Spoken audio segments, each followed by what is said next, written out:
안녕하세요. 저는 비겁하기 짝이 없는 회피형 남편과 결혼생활 4년 만에 종지부를 찍은 여자입니다. 문제가 눈앞에 닥치면 해결하기보다 도망치고 회피하고 싶어하는 성향을 가진 사람을 회피형 인간이라고 하잖아요. 그런 남자와 부부의 연을 맺게 되면 정말 사사건건 미치고 팔짝 뛰게 됩니다. 살다 보면 크고 작은 수많은 문제들이 생기잖아요. 잘 해결되든 안 되든 혹은 더 꼬여버리든 어쨌든 모든 사람들은 다 자기 앞에 크고 작은 문제들을 해결해가며 살아갈 수밖에 없는데 이런 회피형 남자는 본인이 만든 문제마저도 해결하기보다 그저 도망가고 그 상황만 피하기에 급급할 뿐이었거든요. 처음엔 너무 착하고 좋은 사람인 줄 알았습니다.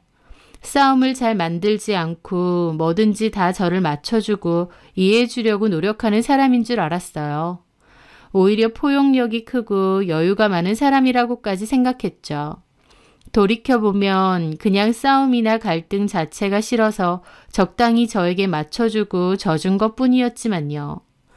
저는 문구용품을 제작하는 회사에서 제품 디자이너로 재직 중입니다. 남편은 아버님이 운영하는 한우 식육식당에서 일을 하고 있습니다. 2층짜리 대형 규모의 식당이고 주차장을 끼고 옆 건물에는 카페와 노래방 건물도 함께 있습니다. 식당과 카페, 노래방까지 다 합치면 전체 직원이 15명이 넘고요. 남편은 대학교 졸업하고부터 줄곧 아버님 식당에서 일을 해왔었습니다. 아버님은 엄청 가난한 집안의 사형제 중 셋째였다고 하는데 집 형편 때문에 중학교도 겨우 졸업하셨다고 하더라고요. 끼니도 제대로 못 때울 정도로 가난했고 그 때문에 고등학교도 못 갔던 게 큰 한이 되셨다고 했습니다. 그런데 이제는 어엿한 대형 식당의 사장님으로 계시다 보니 그 자부심이 대단하셨죠. 스스로 자수성가했다고 자랑스럽게 얘기도 잘하셨어요. 저도 아버님의 눈물나게 가난했던 어린 시절 얘기는 하도 많이 들었다 보니 누군가의 도움 없이 혼자 이렇게 사업체를 일구신 아버님이 대단하다고 생각한 적도 많았습니다. 그런데 아버님은 중학교도 겨우 졸업하고 고등학교 진학은 꿈도 못 꿀 정도였기에 중졸이라는 당신의 학력에 콤플렉스가 심하신 편이었어요. 어머님도 같은 동네 출신이시고 역시나 집이 가난해서 중학교 졸업 후 고등학교는 못 가셨다가 나중에 방송통신고등학교를 졸업해서 고등학교 졸업장을 취득하셨다고 했습니다. 그렇다 보니 저희 시부모님 두 분 다 학력에 대한 집착과 열등감이 좀 있으신 듯 했습니다. 좋은 대학 나오라고 남편과 시동생에게 학창시절 공부도 엄청 시키셨다고 하더라고요. 좋다는 과외니 학원이니 다 시켜줬고 공부 쪽으로 투자도 엄청 했다고 해요. 남편은 학교 다닐 때 부모님이 하도 공부거려서 지금 생각해도 그때가 너무 힘들었다고 학창시절에 좋은 기억이 없다고 할 정도였어요. 하지만 결국 남편도 시동생도 부모님의 기대와 달리 학업 성적이 좋지는 않았습니다. 커트라인이 낮은 지방대를 겨우 졸업할 정도였으니까요. 게다가 졸업하고 어차피 아버님 밑에서 일할 거다 보니 대학교 다닐 때도 취업 준비를 위한 공부를 하거나 학점 관리를 하는 등 간절하진 않았던 것 같아요. 아들들이라도 공부를 잘했으면 했지만 그게 아니다 보니 실망이 크셨던 시부모님은 하다못해 학벌이 괜찮은 며느리라도 얻고 싶으셨던 것 같습니다. 저도 사실 명문대 출신까진 아니고 인서울 중상위권 대학을 졸업했는데요. 제가 졸업한 대학을 아시군 시부모님은 저를 꽤 환영하셨던 것 같습니다. 그래도 우리 집안에선 제일 학벌이 좋다며 공부 잘하고 똑똑한 며느리를 얻고 싶었다고 대놓고 말하셨으니까요. 저도 학교 다닐 때 공부를 나름 열심히 하긴 했어도 그래도 특출날 정도로 공부를 잘한 건 아니었고 학교도 내놓으라 하는 명문대까지도 아니었습니다. 그럼에도 시부모님은 너무 반가워하시고 좋아하셨어요. 그리고 나중에 손주를 낳아도 아들보다는 제 머리를 닮았으면 좋겠다고 하실 정도였죠. 당연히 제 입장에선 축혀 세워주시고 똑똑하다고 해주시니 좋기도 했죠. 저희 결혼할 때 34평대 아파트도 한 채 해주셨습니다. 남편과 저는 양가 부모님의 축복 속에서 행복하게 결혼을 했죠. 어머님은 저에게 최대한 빨리 아이를 낳았으면 좋겠다. 우리는 손주를 너무 보고 싶다라는 소리를 잘하셨습니다. 저 역시도 결혼 후 빨리 아이를 갖고 싶었고 예쁘게 사랑 듬뿍 주며 잘 키우고 싶었어요. 하지만 인생이라는 게 뭔가를 간절히 원할수록 잘 안 되는 것 같기도 합니다. 신혼 초부터 아이를 원해서 임신에 꽤나 정성을 쏟았지만 결국 아이는 생기지 않았거든요. 결혼하고 2년 정도 지나고 나서는 병원도 다니기 시작했고 좀 더 적극적으로 아이를 가지기 위해 노력했습니다. 하지만 그럼에도 아이는 잘 생기지 않았어요. 검사를 했을 때는 저도 약간의 문제가 있었고 남편 쪽에도 문제가 있었습니다. 저는 쌍각 자궁이라고 해서 약간의 자궁 모양 기형이 있었는데 사실 큰 문제될 건 없고 임신에도 큰 영향은 없다고 했습니다. 남편의 문제로는 정자수가 적고 운동성이 비교적 낮은 편인 게 문제였어요. 남편 역시 자연 임신이 불가능하지는 않겠지만 건강한 정자에 비해서는 좀 어려운 편이라고 하더라고요.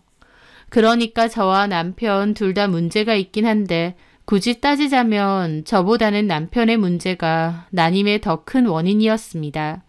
애초에 정자 활동성이 떨어지는 것이니까요.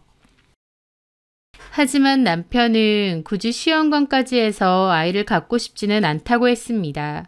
그래서 1년 정도 더 자연 임신을 시도해보기로 했고요. 저는 하루라도 빨리 시험관이든 뭐든 다 시도를 해서 아이를 갖고 싶기도 했는데 남편이 좀 미적거리다 보니 흐지부지 됐었습니다. 하지만 그로부터 1년이 지난 뒤까지도 아이는 생기지 않았어요. 난임을 겪어보니 제 생각 이상으로 많이 힘들더라고요. 아이를 원하는데 생기지 않으니 그 스트레스와 간절함이 꽤나 컸습니다. 그리고 그때부터 시부모님과의 갈등도 조금씩 생겨나기 시작했어요. 시부모님도 분명 난임에 있어서 남편한테 원인이 더 크다는 걸 아시면서도 은근하게 제 탓이 더 크다는 식으로 잘 얘기하셨어요. 제 자궁 모양 때문에 아이가 잘 안 생기는 것 같은데 수술이라도 해야 되는 것 아니냐 하시면서요. 쌍각 자궁이라고 해도 임신에 큰 영향은 없다고 분명 병원에서도 말했는데 곧 죽어도 아들 탓은 하기 싫으시니 저한테 더욱 화살을 돌리시는 거였습니다.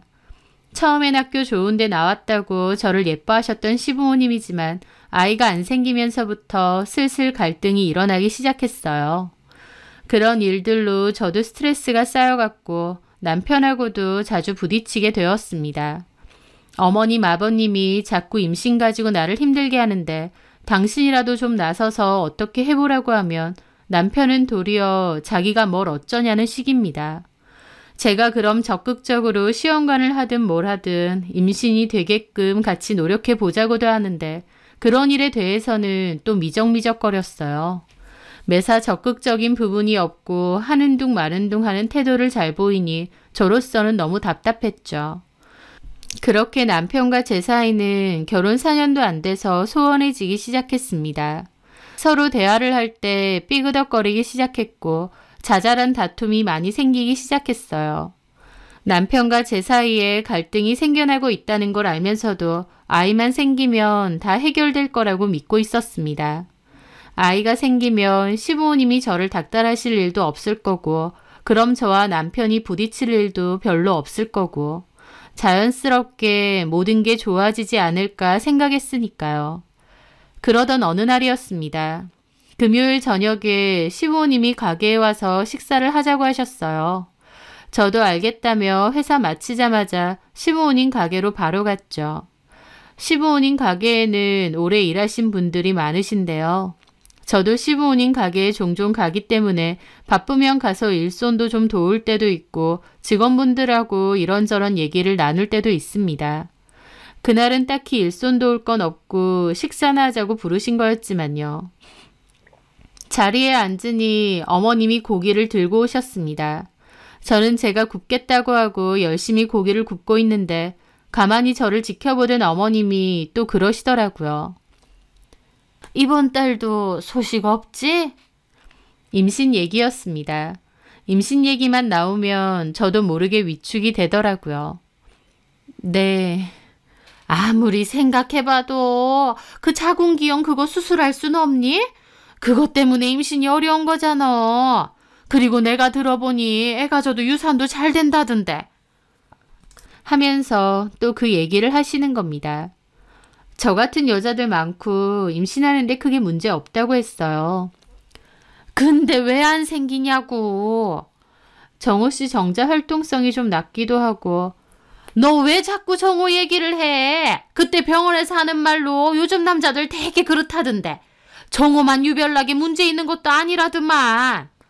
병원에서는 약간의 위로처럼 환경도 그렇고 여러 가지 요인으로 인해 정상 정자가 많지는 않다고, 그래도 임신하는 사람들은 다 임신한다고 그런 얘기를 했었거든요.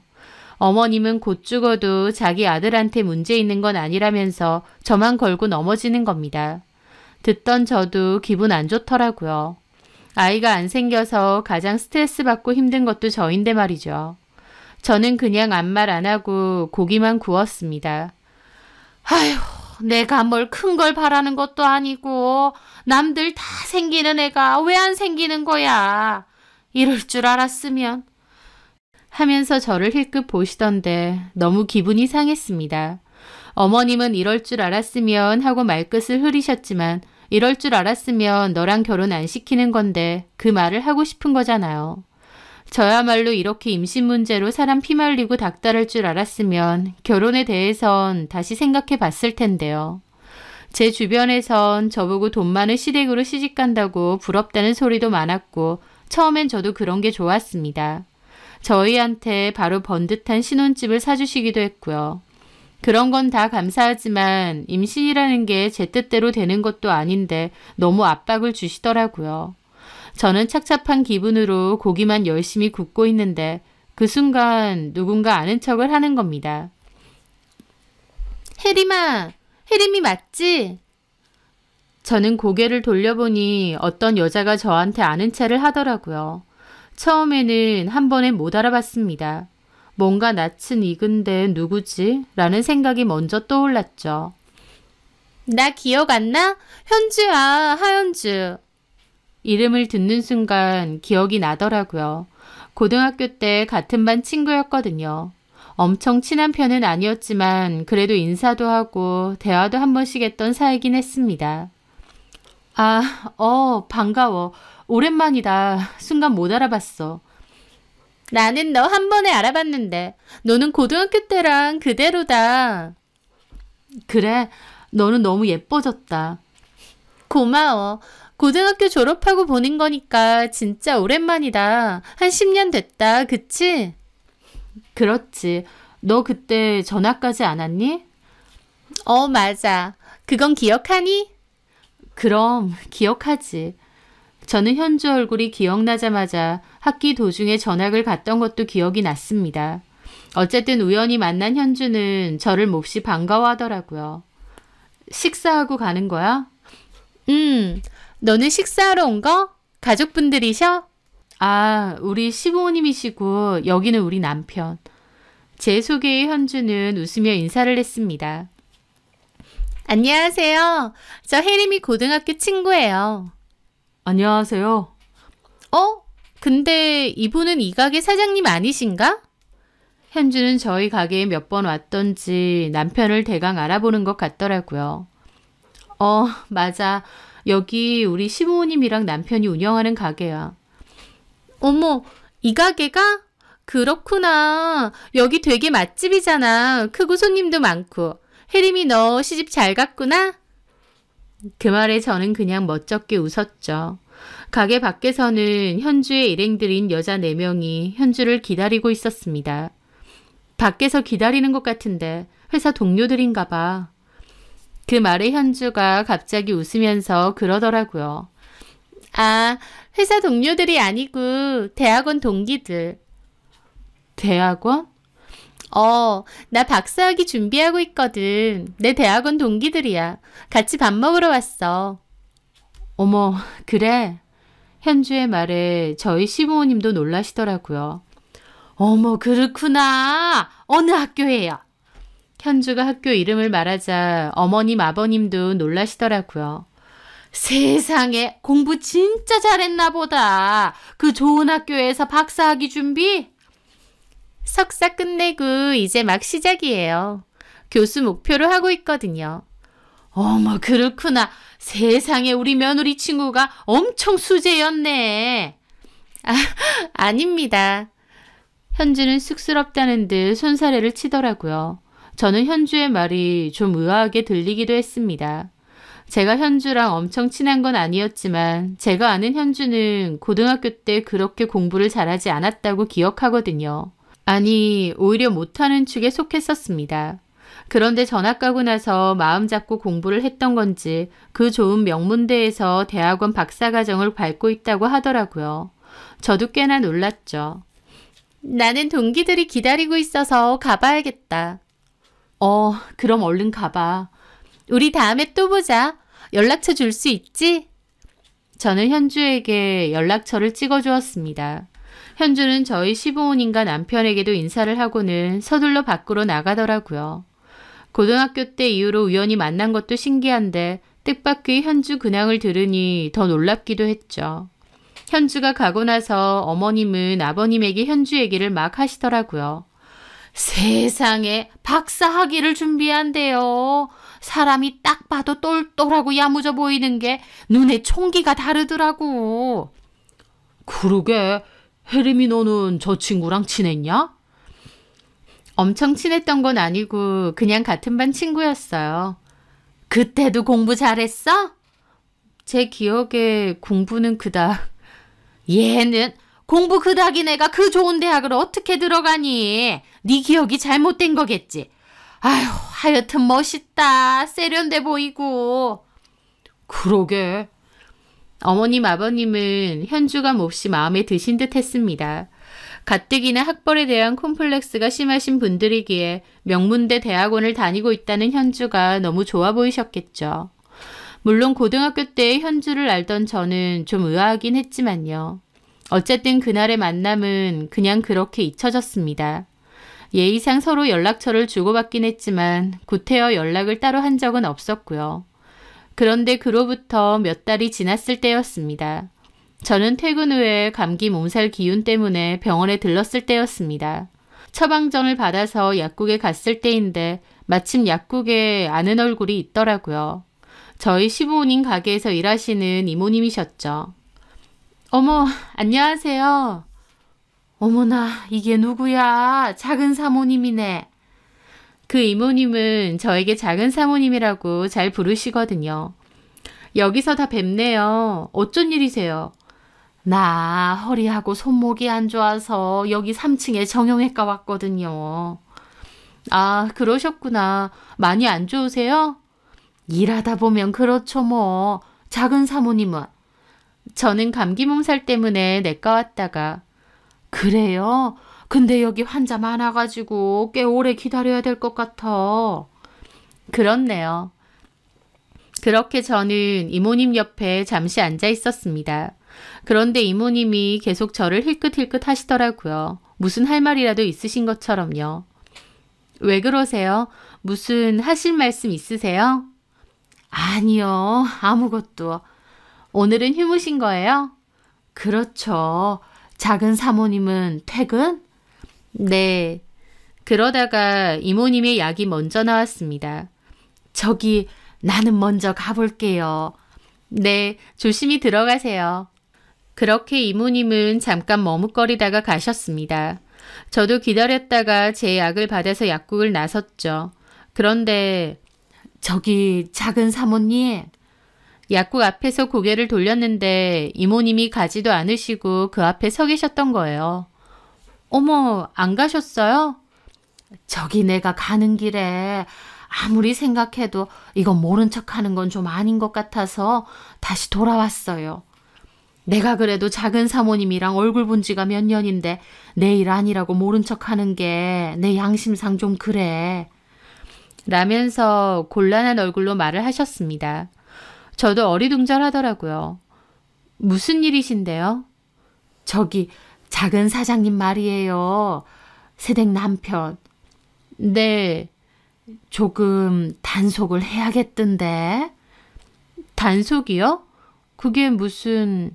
있잖아. 요즘 어떤 여자를 자꾸 데리고 가게에 종종 오거든요. 여자요? 누구요? 나야 모르지. 근데 내가 본 것만 해도 두세 번 정도 봤는데 데리고 오면 꼭 둘이서 룸으로 간다? 뭐 홀에서 식사해도 되잖아요. 근데 꼭 둘이서 룸으로 가서 식사를 해. 나도 그 룸으로 서빙 들어간 적 있는데 내가 들어오니 둘이서 막 얘기하다가도 별말을 안 하대. 근데 알잖아요. 뭔가 분위기가 좀 그런 거. 물론 내가 뭐 모르는 친한 친구일 수도 있는데 그래도 작은 사모님이 알고는 있어야 될 것 같아서요. 내가 괜한 말한 건 아닌가 싶기도 한데 아무리 생각해도 좀 찜찜해서 뭔가 그 분위기라는 게 있잖아요. 이모님의 말에 저는 심장이 덜컹했습니다. 외간 여자를 가게에 한 번씩 데리고 오고 룸에서 둘이서 식사도 한다는 거예요. 솔직히 친구나 지인이라고 해도 결혼한 유부남의 행동으로는 일반적이진 않잖아요. 저는 너무 의아하더라고요. 혹시 내가 괜한 얘기를 한 건가? 아니에요. 아마 뭐 아는 지인이라던가 친구일 것 같긴 한데 어쨌든 제가 한번 알아볼게요. 저 생각해서 말해주셔서 감사해요. 나는 작은 사모님 조금 걱정돼서 저기 혹시 아니더라도 내가 얘기했다는 건 말하지 말고요. 그럼요. 당연하죠. 그래요. 그럼 나는 이만 가볼게. 그렇게 이모님께 인사를 했고 이모님은 돌아서서 가셨어요. 마음 한켠으론 그냥 별거 아닐 것 같기도 하고 남편 일 때문에 만나는 사람은 아닐까 싶기도 하면서도 또 한편으론 너무 찝찝하기도 했습니다. 도대체 누구길래 따로 가게까지 데리고 와서 식사를 하는 걸까? 그것도 굳이 룸에서. 그래서 저는 이미 멀어진 이모님을 쫓아갔어요. 저기 이모님. 예. 죄송한데 혹시 그 여자가 한 번만 더 가게에 오면 저한테 문자 한 통만 남겨주실 수 있으세요? 이모님한테는 절대 피해가는 일 없게 할게요. 문자 한 통만 주면 된다는 거죠? 네. 알았어요. 그 정도는 내가 얼마든지 하지. 네, 부탁드릴게요. 그렇게 저는 그 여자가 또 오면 문자를 달라고 말씀드렸습니다. 그날부로 남편이 나 몰래 여자가 있을까라는 생각이 자꾸만 들었어요. 하지만 계속 마음 한켠에선 내 오해일 것 같다는 생각도 강하게 들었죠. 남편이 그럴 리가 없을 거라는, 내가 뭔가 단단히 오해하고 있을 거라는 근거 없는 믿음이 가득했거든요. 그래서 굳이 남편에게도 따져 묻지 않았고 별다른 내색도 하지 않았습니다. 그리고 그로부터 한 달 넘게까지 이모님에게 별다른 문자도 없었습니다. 저도 서서히 잊게 되었고 별 생각이 없어질 때였어요. 그런데 한 달하고도 보름 정도 됐을 무렵 저는 외근을 갔다가 회사로 돌아오고 있는데 갑자기 문자가 왔습니다. 그 여자 왔어요. 그 순간 갑자기 심장이 막 뛰는 겁니다. 가게에 또다시 남편이 그 여자를 데리고 왔다는 것이었죠. 저는 회사로 들어가다 말고 차를 돌려 시부모님 가게로 달려갔습니다. 그리고 가게 안으로 들어갔더니 시부모님도 놀라서 보시더라고요. 네가 여기 웬일이니 이 시간에? 외근 갔다가 오는 길에 잠깐 들렀어요. 갑자기? 네, 이 사람 어딨어요? 어? 아, 저기 나갔어. 볼 일 있어서. 나갔다고요? 어딜요? 모르지. 볼 일 있어서 나갔나 본데. 그러게 연락을 미리 하고 오든지. 왠지 어머님이 거짓말하는 것처럼 보이기도 했습니다. 뭐지 싶은 기분으로 저는 그럼 남편한테 전화해 보겠다고 했습니다. 그리고 돌아서려는데 그 순간 룸에서 남편이 나오는 거예요. 황당해서 어머님을 슬쩍 보니까 어머님은 다급하게 남편더러 다시 들어가려고 눈짓하는 게 보이더라고요. 하지만 눈치 없는 남편은 어머님을 보지도 못하고 그 여자랑 하하호호 떠들며 그냥 나왔죠. 남편의 뒤에는 그 여자가 있었습니다. 이모님이 알려줬던 그 여자였죠. 저는 도대체 어떤 여자랑 있었던 건가 싶어서 쳐다봤어요. 그런데 저는 그 여자를 보고 너무 놀라 기함했습니다. 제가 아는 사람이었으니까요. 바로 몇 달 전에 우연히 만났던 고등학교 동창인 현주였습니다. 남편과 얘기하며 나오던 현주는 입구에서 서 있는 저를 보고 움찔 놀라더라고요. 저는 그 상황이 이해가 잘 안 되는 겁니다. 제 고등학교 동창하고 남편이 언제 둘이서 밥을 먹는 사이가 되었단 말인지, 둘이 왜 저렇게 다정하고 가까워 보이는지 어안이 벙벙하더라고요. 제가 벙쪄서 그걸 보고 있다가 그 두 사람에게 다가갔습니다. 야, 하현주. 혜림아. 둘이 뭐야? 왜 여기서 같이 나와? 둘이 아는 사이야? 언제부터? 아, 내가 여기 단골이라서 와서 종종 식사하거든. 그러면서 사장님하고 좀 친해졌어. 내 남편하고 친해졌다고? 횡설수설하는 게 누가 봐도 거짓말이더라고요. 그래서 지금 룸에서 둘이서 식사를 한 거야? 왜? 그게... 지금 뭐 하자는 거야? 둘이 뭐냐고. 저는 꿀먹은 벙어리 마냥 입 다물고 있는 남편에게도 물었습니다. 야, 김정호, 네가 얘기해봐. 이게 어떻게 된 거야? 네가 언제부터 얘랑 이렇게 된 거야? 제가 따지는데도 남편은 입 꾹 닫고 한마디도 안 하더라고요. 저는 너무 어처구니가 없는데 그 와중에 어머님이 오시는 겁니다. 가게 안에서 뭐 하는 거야? 다른 손님들도 있는데. 어머님은 뭐예요? 내가 뭐? 지금 어머님 아들이 외간 여자랑 여기서 식사하고 있잖아요. 근데 이걸 그냥 지켜보고만 계세요? 아니, 오히려 방금 숨겨주신 거죠? 아니, 식당에서 밥 먹는 거 가지고 왜 이렇게 난리야? 여기가 무슨 모텔도 아니고. 남편이 얘랑 둘이서 저 방에서 식사하고 나왔다는데 그게 안 이상해요? 입장 바꿔서 아버님이 모르는 여자랑 둘이서 식사하고 나왔다고 하면 어머님은 아, 그렇구나. 모텔도 아니고 식당인데 뭐 그렇게 하실 수 있으세요? 얘 왜 이렇게 난리야? 다른 손님들도 있는데. 그래요? 그럼 따로 얘기할게요. 저는 남편을 강제로 잡아 끌고 나왔던 룸으로 다시 들어갔습니다. 하연주도 같이요. 그리고 문 닫았습니다.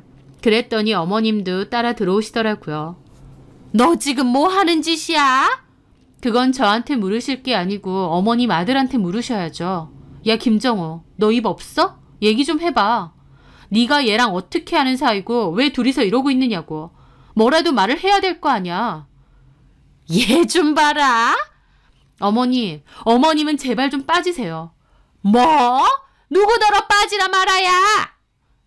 저는 난리치는 어머님 무시하고 두 사람에게 따져 물었습니다. 누가 얘기할래? 남편은 여전히 입 꾹 닫고 있길래 하연주에게 물었습니다. 야, 네가 얘기해봐. 네가 왜 내 남편이랑 이러고 있어? 둘이 무슨 사이야? 그런데 하연주까지도 남편 하듯이 아무 말 안 하더라고요. 저는 진짜 미치고 팔짝 뛰겠는 거예요. 말하라고 하는데 끝까지 입만 꾹 다물고 있으니 환장하겠는 거죠. 그래서 저는 눈앞에 보이는 남편 폰을 뺏으려고 했습니다. 둘이서 이렇게 만났으니 연락한 흔적이라도 있겠지 싶어서요.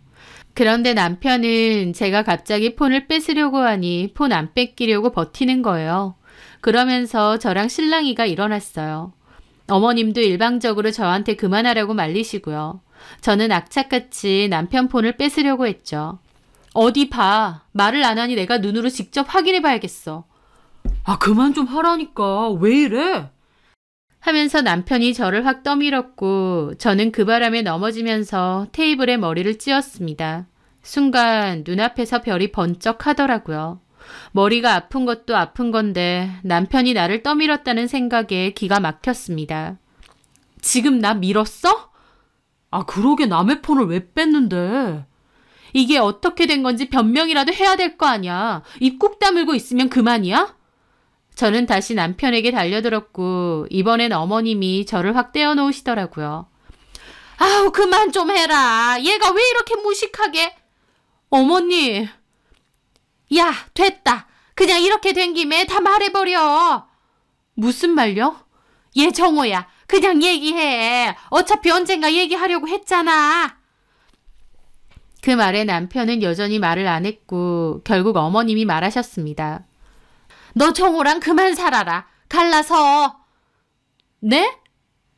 다짜고짜 저한테 그만 살라고 하시는 겁니다. 저한테 그만 살라고요?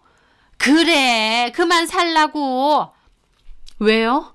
이 사람이랑 쟤랑 바람이라도 났어요? 그래서 저한테 이혼해달라고 하시는 거예요? 어머님은 그 말에 헛기침만 하고 대답을 못 하시더라고요. 설마 했는데 정말 남편은 제 동창하고 바람이 난 겁니다. 니들 미쳤어? 야, 김정호, 바람? 너 제정신이야? 미안하게 됐다. 근데 솔직히 우리 사이 안 좋아진 지 꽤 됐잖아. 그건 너네 엄마 아빠가 허구한 날 임신 타령하니까 그런 거잖아. 그리고 사이 안 좋아졌다고 바로 바람 피니? 그것도 마누라 동창이네랑? 너네 엄마 아빠? 얘 말하는 뻔세 봐라. 어머니, 이건 아니죠. 그래서 지금 아들 바람 피는 거에 동조하시는 거예요? 아들을 나무라지는 못할 망정 어떻게 이러실 수 있으세요? 네가 왜 우리 아들을 나무래야 되는데? 솔직한 말로 나도 며느리감으로 너보다 현주가 더 좋다. 네? 학벌 좋아. 좀 있으면 교수 될 거야. 성격 사근사근 착해. 게다가 제일 중요한 건 우리 종호 아이도 임신했다. 임신요? 어머님 말을 듣는데 저는 기절할 것 같더라고요. 바람핀 것도 모자라 임신까지 했다는 겁니다. 하연주를 다시 만난 게 불과 몇 달 전인데 그 사이에 이런 일들이 다 일어났다는 게 꿈만 같더라고요. 야, 너 임신했어? 미안해. 어쩌다 보니 그렇게 됐어. 너 돌았니? 하면서 제가 현주에게 달려들려고 하자 어머님이 놀라서 저를 확 떠미시는 겁니다. 그 바람에 저 또 바닥에 밀쳐지고요. 임신했다는데 어딜 건드려! 아직 초기라서 조심해야 된단 말이야! 하는데 바닥에 주저앉아서 어머님, 남편, 하연주 그 세 사람을 쳐다봤습니다. 이게 꿈인가 싶고 이게 진짜 나한테 일어난 일인가 싶었어요. 저는 까무라칠 것 같은 기분을 이 악물고 참고 일어났습니다.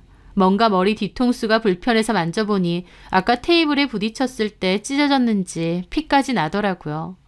그걸 보고 남편과 하연주도 헉하고 놀라고요. 제 손에 묻은 피를 보는데 속에서는 정말 천불이 올라왔습니다. 이혼? 누구 맘대로. 그리고 나 이거 진단서 떼서 고소할 거야. 너네들 상간소송도 할 거야. 예! 어디 두고 봐. 내가 이대로 넘어갈 줄 알아? 두고 보자. 내가 니들 다 가만 안 둬. 저는 그렇게 이를 바득바득 깔며 그 자리를 떠났습니다. 저는 그 길로 병원에 갔고 두피가 찢어졌다고 해서 꼬매고 진단서도 받았습니다. 저는 그걸로 폭행 고소도 할 생각이었습니다. 속에서는 정말 악밖에 안 남더라고요. 이혼도 절대 안 해줄 거고 그것들 내가 가만 안 둘 거다 그 생각밖에 없었죠. 근데 남편은 그 일 이후로 집에도 안 들어왔습니다. 저한테 뭔가를 요구하거나 얘기할 의지도 없고 그저 이 상황을 회피하고만 싶었던 것 같았죠. 저는 이를 바득바득 깔며 상간소송과 폭행 고소도 준비하려 했습니다. 이혼은 절대 안 해줄 거지만 상간소송은 반드시 하겠다고 생각했죠. 그런데 문제는 소송 준비에 가장 필요한 증거가 없었어요. 사실 내연 여인 하연주가 임신을 했기 때문에 그것보다 더 강력한 증거는 없겠지만 걔가 임신을 했다는 것을 제가 증명할 만한 것이 당장은 아무것도 없는 것이었습니다. 그때 난리칠 때 녹음이라도 했어야 되는데 아무것도 해놓지 않았던 저는 뒤늦게 후회가 되더라고요. 어떻게 하면 증거를 만들 수 있을까? 남편이나 하연주하고 통화라도 다시 해야 될까? 이런저런 생각을 하던 도중이었습니다. 어느 날 어머님이 전화가 왔습니다. 할 얘기가 있으니 좀 만나재요. 당사자인 남편과 하연주는 뒤로 쏙 빠져있고 어머님이 자꾸 나서서 저랑 얘기를 하신다는 것도 웃기더라고요. 남편이 얼마나 비겁한지도 알겠고요. 저는 어머님에게 얘기하고 싶거들랑 남편도 데리고 오라고 했는데 결국 약속 장소에 남편은 오지도 않았습니다. 몇 년이나마 같이 산 와이프에게 끝까지 예의도 없고 비겁하기 짝이 없더라고요. 저도 정말 바닥까지 남은 정마저 다 떨어졌죠. 심정적으로는 당장 이혼을 하고 싶을 만큼요. 할 얘기가 뭔데요? 이미 이렇게 된 거 너랑 정호 다 끝났잖니. 차라리 깨끗하게 이혼해라. 싫은데요. 그럼 어쩌자는 거야? 제가 왜 이혼을 해줘야 되는데요? 억울해 죽겠는데. 저 이혼 안 해요. 그냥 상간소송만 할 거예요. 상간소송? 네, 저 증거 다 있고요. 그날 가게에서 했던 얘기들 저 밀친 거 다 녹음했거든요. 변호사한테 물어보니 증거로 충분하다네요. 어머님 아들 하연주 상대로 상간소송 진행할 거고요. 어머님 아들은 폭행 고소도 진행할 겁니다. 아들의 불륜 사실을 묵인한 어머님한테도 위자료 소송 걸 거고요. 라고 거짓말을 했습니다. 사실 미리 준비한 건 아닌데 어머님 얘기 듣자마자 열받아서 저도 모르게 다다다 얘기가 쏟아져 나오더라고요. 세상에, 그걸 녹음했어? 그 와중에? 너 지독하다 정말. 아무리 지독해도 어머님 아들만큼 지독하고 어머님만큼 지독할까요? 박사 며느리 얻을 생각에 신나셨죠? 근데요, 저 이 사실 그 학교에도 다 알릴 겁니다. 뭐? 학교에도 다 알릴 거라고요. 게다가 인터넷에 올려서 아버님 가게 이름까지 다 밝힐 거예요. 실명으로. 얘가 미쳤나? 그럼 우리도 가만 안 있지. 네, 가만 있지 마세요. 제가 지금 눈에 뵈는 게 있어 보이세요? 고소도 하고 싶은 거 마음대로 하세요. 그까짓 벌금 얼마든지 낼 거고 어디 진흙탕 싸움 해보자고요. 저도 이렇게는 못 넘어가죠. 누구 좋으라고요. 이혼? 꿈도 꾸지 마세요. 어디 가게도 소문 다 나보고 그년 학교에도 그런 불미스러운 일 있으면 박사는 개뿔 쪽팔려서 학교도 못 다닐 텐데. 어머님도 박사 며느리 얻기는 힘드시겠어요. 그리고 어머님 아들하고 개사해서 낳은 자식? 외방 자식으로 한번 잘 키워보세요. 걔가 초등학교를 가든 중학교를 가든 저는 절대 끝까지 이혼 안 해줄 거니까. 제 말에 어머님 표정이 심각하더라고요. 벌금 내든 말든 소문 다 낼 거고 이혼도 안 해줄 거다. 상간소송만 걸 거다. 어디 끝까지 가보자 그러고 있으니 어머님도 생각이 많아지신 것 같았죠. 저는 정말 그럴 생각도 있었습니다. 그날 하연주 앞에서 저 밀치고 이혼해달라 요구했던 그 일이 생각할수록 너무 악에 받쳤거든요. 그런데 어머님은 제 얘기를 듣고 한참을 생각하시더니 태도를 살짝 바꾸시더군요. 예, 혜림아. 그래, 네 심정도 기가 막히겠지. 우리도 너한테는 충분히 미안해. 이제 와서요? 다 필요 없어요. 아니, 내 말은 좀 이성적으로 생각해보라 그거다. 이렇게 하는 게 너한테 뭐가 좋겠어. 너한테 이득되는 게 있니? 결국 너도 개망신 당하고 너도 힘든 거잖아. 개망신 당해도 돼요. 어쨌든 저는 피해자니까 개망신을 당해도 어머님네보단 덜하겠죠. 제 말에 어머님이 한숨을 쉬더니 그러시는 겁니다. 톡 까놓고 원하는 게 뭐야? 결혼 생활은 이미 쫑났으니 너도 원하는 게 있을 거 아니야. 없어요. 다 같이 죽어보자고요. 너 진짜 이럴래? 차라리 모두한테 좋은 쪽으로 해결을 해보자 이거 아니야. 좋다. 그럼 이거 넣었더니 너네 살고 있는 신혼집 그거 넣어주마. 그 말에 저는 코웃음 쳤습니다. 야, 너 지금 코웃음 칠 때야? 그게 돈이 얼마짜린데? 그거 가지고 입 닫으라고요? 당연하지. 그 정도면 차고 넘치지. 니네가 무슨 애가 있어. 결혼 생활을 오래 했어. 톡 까놓고 꼴랑 3, 4년 살고 애도 없이 이혼하는 건데 6억짜리 아파트 받으면 너 손해보는 장사 아니잖아. 요즘 떨어져서 6억까지 안 돼요. 어쨌든 너 결혼할 때 별로 해온 것도 없는데 그렇게 치면 손해보는 장사 아니라고. 어머님은 돈으로라도 어떻게든 무마하려고 하시더라고요. 솔직히 그때 당시에는 어머님의 그런 행동이 더 기분 나빴는데요. 조금만 돌이켜 생각해보니 나쁘지 않은 제안이었습니다. 어차피 이렇게 된 거 차라리 받을 거 제대로 받고 이혼해 주는 게 낫겠다 싶기도 했거든요.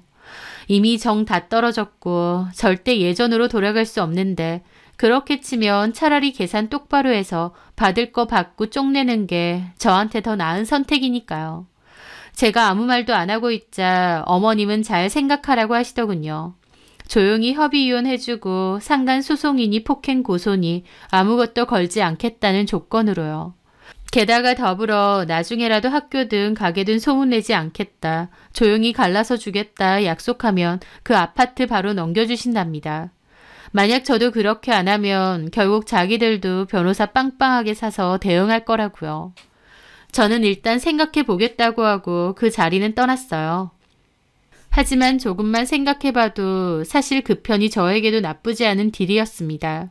남편 놈이 감정적으로 괘씸하고 어쩌고를 다 떠나서 일단 저는 상간소송을 진행할 만한 확실한 증거조차도 없었으니까요. 어머님 앞에서 큰 소리 쳤지만 증거가 미약하기 때문에 제가 승소할 거란 보장도 없고 또 승소한다고 해도 위자료 몇 천만 원 받는 게 다일 텐데 그럴 바에야 차라리 아파트 받고 쪽내는 게 더 낫지 않나 싶기도 했습니다. 그렇게 짧은 고민 끝에 저는 어머님에게 그렇게 하겠다고 했습니다. 그리고 남편과 저는 협의 이혼을 하기로 했어요. 제가 다른 소송이나 문제를 제기하지 않고 조용히 이혼해 주기로 각서 쓰고 공증까지 받았죠. 저도 아파트 받고 나면 그냥 저 쓰레기 인간하고 이혼하고 다 지워버리고 싶었기 때문에 구태여 제 에너지와 시간 들여서 소문내고 그런 짓 할 생각도 없어졌고요.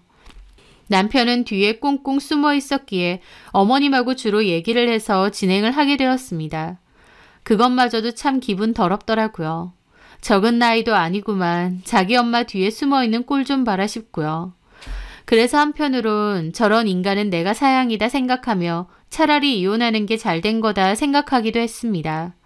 하지만 또 한편으론 몇 억짜리 아파트까지 줘가면서까지 새며느리를 그렇게 얻고 싶은 건가 싶기도 해서 엄청 서운한 마음도 들더라고요. 물론 새며느리 자체보다도 손주를 임신했다는 게 더 크긴 했겠지만 명문대 박사 출신 며느리라는 것도 시부모님 입장에서 놓치기 싫었던 간판이었을 겁니다. 그걸 아니까 더 더럽고 치사하다 싶더라고요. 어쨌든 저는 그렇게 이혼을 하기로 했습니다. 협의를 하긴 했지만 좋은 이혼이 어디 있겠나요. 끝까지 스트레스 받고 마음도 많이 힘들었죠. 그러던 와중 저는 그맘때 고등학교 친구를 만나게 되었습니다. 제가 이혼한다고 제 소식을 전했더니 친구도 너무 놀라더라고요. 뭐 때문에 이혼하느냐고 해서 이혼 사유가 고등학교 동창이었던 하연주 때문이라고 했습니다. 그랬더니 그 친구는 더더욱 놀랐어요. 왜냐면 그 친구는 고등학교 때 하연주랑 짝꿍도 하고 저보다는 훨씬 친했던 친구였거든요. 지금은 연락 안 한다고 해도 한때는 꽤나 친했던 친구였기에 더 놀랐겠죠. 뭐? 하연주랑 니네 남편이? 진짜 어이없지 않니? 세상에 무슨 이런 일이 다 있니? 그리고 하연주 미친 거 아니야? 하연주가 니네 남편이랑 원래 아는 사이였어? 아니 그게 아니라 하면서 처음에 어떻게 만났는지 얘기를 해주었습니다. 하연주가 시부모님 가게 대학원 동기들과 식사하러 왔었고 그때 안면을 처음 텄었다는 얘기를요. 그런데 제 얘기를 들은 친구가 대학원이라는 말에 어이없어 하는 겁니다. 잠깐만, 그게 뭔 소리야? 걔가 대학원생? 박사 준비? 그것도 그 명문대에? 무슨 말도 안 되는. 왜? 걔가 무슨 박사 준비야. 걔 대학도 안 갔어. 고등학교 졸업이야. 나도 23~4쯤까지 연락하다가 말아서 아는데 대학 근처도 안 갔다. 나랑 친구할 때도 무슨 작은 건설회사 격리를 한다고 했고 그 후에는 건너듣기론 피부과에서 여드름 압출하는 그런 일 한다고 했었는데. 친구의 말에 저는 어리둥절했습니다. 뭐라고? 하연주 얘기하는 거 맞아? 그래, 하연주. 우리 고등학교 동창 하연주 말이야. 내가 걔한테 너무 질려서 연락 좀 하다가 아예 손절했잖아. 왜 질렸는데? 왜긴 왜야. 거짓말을 너무 많이 하니까. 라는 겁니다. 저도 화들짝 놀랐죠. 거짓말? 걔 완전히 병적인 허언증이야. 처음엔 나도 몰랐지. 근데 나중에 보니까 앞뒤가 하나도 안 맞고 다 거짓말인 거야. 친구인 나도 다 속인 거지. 자기 아빠가 사업하고 엄마는 사립유치원 원장이라고 하고 오빠는 의대 다닌다고 했거든? 너도 기억하는지 모르겠는데 걔 나름 가방도 비싼 거 들고 다니고 신발도 메이커만 신었잖아. 비싼 걸로. 그런 것까진 기억은 안 나는데 하여튼 좀 부자라고 들었던 것 같기도 해. 그래 맞아. 지네 아빠가 차가 여러 대라서 골러 탄다고까지 했다니까. 그리고 나한테 비싼 아파트 산다고 했거든. 한번 집에 놀러 가자고 하니 절대 안 된대. 근데 나중에 알고 보니 무슨 다 떨어져가는 월세방에서 지네 오빠랑 엄마랑 살더라고. 아빠도 안 계셔. 돌아가신 건지 이혼한 건지 모르겠지만. 그리고 오빠가 의대 좋아하시네. 고등학교 중퇴에 배달일하더만. 엄마도 사립유치원 원장이 아니고 유치원 급식소에서 일하신다고 하고. 걔가 거짓말을 하도 뻔뻔하고 감쪽같이 하니까 나도 몰랐거든. 그러다 같이 친구인 애가 있는데 걔가 다 알려줘서 알았어. 나도 걔랑 친구로 지내는 몇 년 동안 다 속은 거지. 나도 열받아서 너 왜 그렇게 사소한 것까지 다 거짓말을 하느냐 한번 따져 물은 적도 있는데 자기는 거짓말한 적 없다고 끝까지 거짓말을 하는 거야. 내가 다 알고 있는데도 막 억울하다는 듯이. 와, 그거 보면서 얘랑은 계속 연락하고 지내면 안 되겠다. 좀 소름 끼치는 애다 싶더라고. 왜냐면 지가 하는 거짓말을 지도 믿는 것 같은 거야. 그래서 그때부터 거리 두고 멀어진 거야. 그 뒤로는 딱히 연락은 안 했는데 다른 친구 말로는 피부과에서 일한다는 얘긴 들었거든. 그 얘기를 내가 2년 전인가 들었는데 근데 이제 와서 걔가 명문대 대학원생이라고? 말도 안 되는 소리야. 또 거짓말하는 거야 걔. 친구의 말에 저는 입이 떡 벌어졌습니다. 친구 말로는 하연주가 했던 그 모든 말들이 다 거짓말이었다는 겁니다. 본인의 진짜 처지와 모습을 숨기고 철저하게 거짓말을 했다는 건데 너무 놀랐죠. 저를 우연히 다시 만났을 때 거리낌 없이 바로 대학원생이라고 했거든요. 밖에서 기다리는 사람들은 동기라고 했고요. 한치의 망설임도 없이요. 그런데 그 모든 게 다 거짓말이었다니 너무 황당하다 못해 무섭더라고요. 그런데 그 순간 오히려 갑자기 기분이 확 좋아지더라고요. 어쨌든 저희 시부모님은 나중에 교수까지 준비하는 학벌 좋은 며느리 드릴 생각에 신나서 저를 내치려고 하는데 사실은 그게 다 거짓말이었다고 하면 저로서는 너무 쌤통이니까요. 저는 그 친구에게 혹시 하연주가 이랬다는 그 피부과 어딘지 알 수 있냐니까 그 친구가 다른 친구에게 한번 물어보겠다고 했습니다. 그 친구가 연락이 와서 피부과 이름을 알려주었는데 몇 달 전 이미 그만뒀다고 하더라고요. 몇 달 전이라고 하면 한창 남편하고 놀아날 때인데 그때 그만둔 모양이었죠. 어쨌든 하연주가 대학원생이 아니라는 것은 확실했습니다. 저는 한결 가뿐한 마음으로 아무런 티내지 않고 이혼 준비를 신속하게 이어나갔습니다. 협의한 대로 아파트는 제 소유로 이전했고 그에 맞춰 이혼도 마무리를 지었죠. 상황 자체는 똑같은 상황이지만 친구에게 하연주의 실체를 듣고 나니 오히려 신바람이 나더라고요. 갈아타려고 한 며느리가 사실은 이름하고 나이 빼고는 진짜가 없을 정도로 지독한 거짓말쟁이라는 것을 안 시부모님과 남편의 표정은 어떨까 궁금하기도 했습니다. 그 와중에 하연주의 임신은 진실이었는지 카톡 프로필 사진을 보니 하연주의 배도 많이 불렀더라고요. 이혼 조정 기간까지 끝이 나고 모든 이혼 형식이 끝났을 때였습니다. 남편과 저는 이혼을 마무리하고 법원을 나왔더니 어머님이 주차장에서 기다리고 있으시더라고요. 다 끝났지?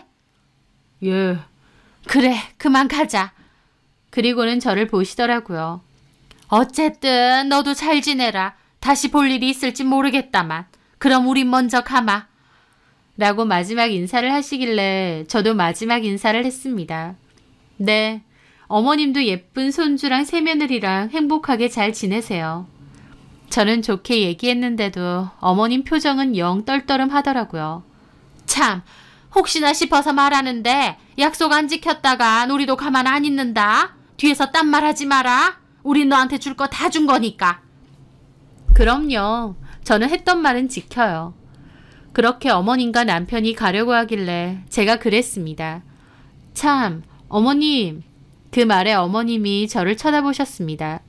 어머님이라고 부르는 것도 이게 마지막이겠네요. 끝난 마당에 제가 드릴 말씀이 있는데요. 이 와중에 무슨 말? 별거 아니니까 긴장하지 마시고요. 저 홀가분하게 잘 끝냈고 아무 감정 없어요 이제. 그러니까 무슨 말? 현주 있죠? 하연주. 어머님 새 며느리 될 사람이요. 제가 최근에 같은 동창한테 들은 얘기가 있는데. 무슨 얘기? 김정호, 너는 아나 모르겠네. 동창이 하연주 별명을 하나 말해주더라. 어머님은 모르셨죠? 당신도 모르고. 지금 뭔 소리해? 갑자기 무슨 별명? 걔 이름이 하연주잖아요. 근데 별명이 허은주였대요. 허언증이 너무 심해서 허언주. 그 말에 어머니는 코웃음을 치더라고요. 너 뭐하니 지금? 이제 와서 현주 욕이라도 하려고? 아니요. 제가 뭐하러요. 그냥 그동안 살았던 정을 생각해서 마지막으로 말씀드리는 거예요. 제 친구 말로는 하연주가 이름하고 나이 빼고는 진짜가 없었대요. 당연히 박사 준비하는 대학원생도 아니라고 하고요. 제 말에 어머님 표정이 엄청 안 좋아지시더라고요. 너 지금 뭐라는 거야? 뭔 헛소리야. 저는 피부과 이름을 적은 종이 한 장을 건넸습니다. 헛소리는 내가 한 게 헛소리가 아니라 걔가 한 게 헛소리지. 하나부터 10까지 다 거짓말했다는데. 그 학교 대학원생도 아니라고. 그리고 당신하고 어머님한테 뭐라고 했는지 모르겠는데 아버지가 사업하신다 그러고 엄마가 사립 유치원 원장이라고 거짓말했다는데 그것도 다 개뻥이래. 그리고 오빠가 의사니 뭐니 그런 소리도 했어? 전혀 아니고 걔네 오빠 배달 대행한대. 무엇보다 하연주도 대학원생이 아니라 여기서 근무했대. 이 피부과. 대학원은커녕 대학도 못 나왔다고 그러네. 어디 직접 확인해봐. 제 말에 남편이 당황한 얼굴로 종이를 뺐더라고요. 표정 보니까 너도 몰랐나 보네. 좀 잘 알아보지 그랬어. 어머님 어떡해요? 아파트까지 줘가면서 며느리 새로 얻었는데 그 며느리가 새빨간 거짓말쟁이네요. 이게 다 무슨 소리야? 잠깐만. 현주가 대학원생이 아니라고? 그리고 현주 아버지가 사업하시는 거 아니야? 어머니가 유치원 원장님이라고 했는데. 와, 걔도 참 레퍼토리 안 바뀌네요. 10년 전에 한 거짓말을 아직까지 하고 있네. 한번 직접 확인해보세요. 확인해보는 거 어려운 것도 아니잖아요. 제가 그나마 남은 정이 있어서 모른 척 할까 하다가 알려드리는 거니까요. 너 지금 이간질 시키는 거지? 어디서 말도 안 되는 개소리야. 그러니까 확인해 보시라고요. 지금 이혼하고 저 이 사람하고 다 끝났어요. 제가 시간이 남아 돌아서 이간질 시키고 있겠어요? 그래야 될 이유가 없잖아요. 제 말에 어머님도 남편도 눈이 엄청 심각해지더라고요. 하연주의 거짓말에 완전히 속은 느낌이었죠. 저는 얘기해줬으니까 그 뒤론 알아서 하세요. 저는 그렇게 말하고 신나서 돌아 나왔습니다. 어머님하고 남편은 그 종이를 보며 이게 뭐냐고 서로 묻고 난리를 치고 있더라고요. 그 뒤로 남편으로부터 연락이 한번 왔었습니다. 왜 미리 말해주지 않았느냐며 끝까지 저를 원망하더라고요. 제정신이야? 내가 그런 얘기를 왜 해주는데? 네가 정신 팔려서 칠렐레 팔렐레 그년이랑 살려고 나한테 이혼해달라고 하는데 내가 그런 얘기를 다 해줘야 돼? 너는 끝까지 남 탓하니? 그런 애인 줄 알았으면 고등학교 때도 알았을 거 아니야. 그렇게 작정하고 속이는 앤데 내가 고등학교 때 걔가 어땠는지 어떻게 알아? 내 친구도 뒤늦게 알았다는데. 아이씨 정말. 그리고 나한테 연락하지 마. 뭔데 나한테 연락하냐고. 아 답답하니까 연락했지. 엄마 아빠도 완전 뒤집어지고.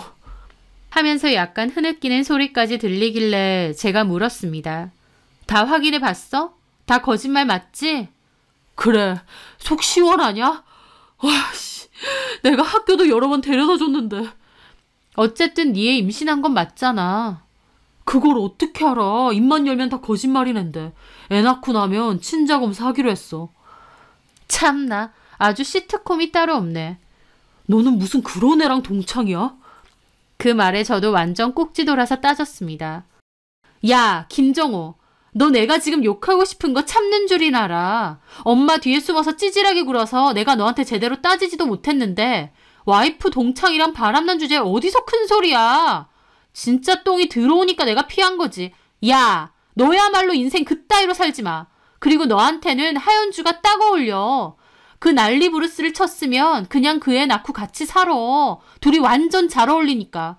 남편은 회피형 찌질이에 와이프는 병적인 거짓말쟁이에 아주 환상의 궁합이다.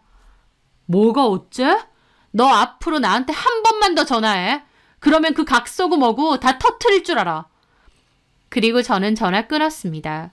시댁으로부터 받은 아파트는 나중에 딴 말 나오는 일 없게끔 바로 급매물로 정리했습니다. 아파트 시세가 좀 떨어졌긴 했지만 그래도 나름 좋은 가격으로 팔았죠. 참 기가 막힌 일을 겪었지만 어쨌든 남편과 시부모가 겪은 일을 보니 쌤통이더라고요. 그 아이는 진짜 전 남편인지 모르겠지만 그 결과가 어떻게 나와도 또 개싸움이 예정되어 있더라고요. 친자라고 하면 시부모가 애 뺏으려고 난리칠 텐데 하윤주도 가만 안 있을 거고 친자 아니라고 하면 더 볼만하겠죠. 어찌됐든 저는 팝콘이나 튀기며 남일 보듯 관망하려고 합니다. 그 시끄러운 싸움에서 빠져나왔으니까요. 참 기막힌 일을 겪었지만 그래도 저한테는 그나마 남는 거라도 있으니 됐다 생각하고 넘어가려 합니다. 이참에 답도 안 나오는 비겁한 회피형 남편과 무식한 시부모도 잘 정리했다 싶고요. 제 사연 들어주셔서 감사합니다.